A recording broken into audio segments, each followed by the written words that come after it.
কথা সহজে অনুমান কৰিব পাৰি যে দিলীপ শইকীয়া বিপুল ভোটত বিজয়ী ৰহস্যটো কম মই নাজানো কিবা ভুল বুজাবুজি হ'ব পাৰে আমাৰ আলোচনা চলি আছে মৰাণ আৰু মটক সম্প্ৰদায়ক লৈ যে যিখিনি মৰাণ ব্যক্তি মৰাণ পৰিয়াল অৰুণাচলত আছে কিছু আহোম পৰিয়ালো আছে তেওঁলোকক আমি অসমত নাগৰিকত্ব দিব খুজিছোঁ আৰু কেইদিনমান আগতে অৰুণাচলত যাওঁতে মই সেইটো কথাই কৈ আহিছোঁ আৰু ৰাজহুৱাভাৱেও কৈছোঁ যে আৰু আমি এছেম্বলিটো কৈছোঁ আৰু তিনিচুকীয়াত মই মিটিঙত যাওঁতে কৈছোঁ তাততো লোকঢাক কৰিবলগীয়া একো নাই কিন্তু কিৰণ ৰিজিজুৰ প্ৰসংগটো ময়ো নাজানো ক'ৰ পৰা ওলালে কি কথা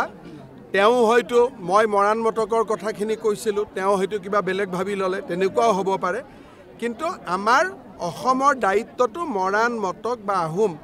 অসমৰ যিখিনি খিলঞ্জীয়া জাতি জনগোষ্ঠী আছে তেওঁলোকৰ প্ৰতি অসমততো প্ৰতিক্ৰিয়া প্ৰকাশ কৰা ব্যক্তিৰতো কোনো অভাৱ নাই কাটো প্ৰতিক্ৰিয়া কৰিছিল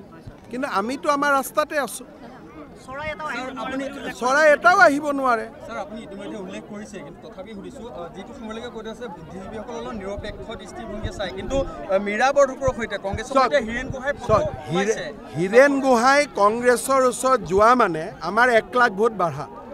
ইমান দিন যোৱা নাই কাৰণে মই চিন্তা হৈ আছিলে মোৰ হীৰেন গোহাঁই যদি যোৰহাটত গ'লেহেঁতেন মই 2 লাখ ভোটত এতিয়া জিকিম তেতিয়াহ'লে মই 3 লাখত জিকিলোহেঁতেন গতিকে হীৰেন গোহাঁই ডাঙৰীয়া যেনে তেনে কেম্পেইনত আহে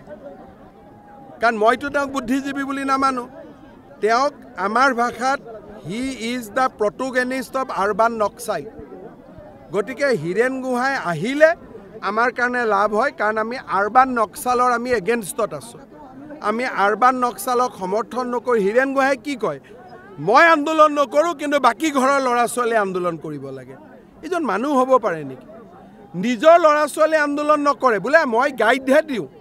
মই মাৰ্গদৰ্শন দিওঁ আন্দোলন কিন্তু বেলেগৰ ল'ৰা ছোৱালীয়ে কৰিব তাৰমানে গুলিটো আপোনাৰ মোৰ ল'ৰা ছোৱালীয়ে খাব আৰু তেওঁ ঘৰত বহি ব্ৰেকফাষ্ট লাঞ্চ কৰি থাকিব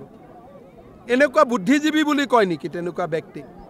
তেওঁৰ কিতাপতকৈ মোৰ কিতাপে অসমত বেছি চলে মোৰ একোখন কিতাপ 60-70 হাজাৰ 1 লাখ কপি বিক্ৰী হয় তেওঁৰ ইমান কপি বিক্ৰী হোৱা কিতাপ আছে নেকি গতিকে এনেই বুদ্ধিজীৱী বুলি ক'লে নহ'ব নহয় তাতো ডাটা থাকিব লাগিব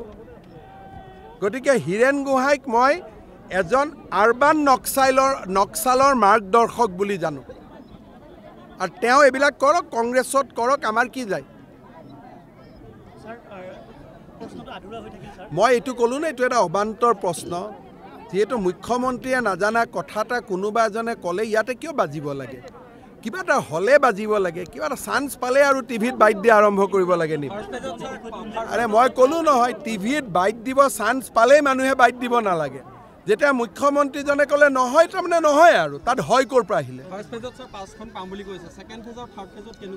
এতিয়াতো মই এতিয়া নগাঁও আৰু কৰিমগঞ্জৰ পৰা আহিলোঁ এটা 13-14খনে ওলাই যায় নেকি যিটো হাৱা হৈ আছে মোৰে কণ্ট্ৰলৰ বাহিৰত গুচি গৈছে ধৰক আজি চামুগুৰিত গ'লোঁ হাজাৰ হাজাৰ মানুহ মই এইটো আশা কৰা নাই এতিয়া ৰিজাল্টটো মোৰে কণ্ট্ৰলৰ বাহিৰত গুচি গৈছে বানপানী আহি আছে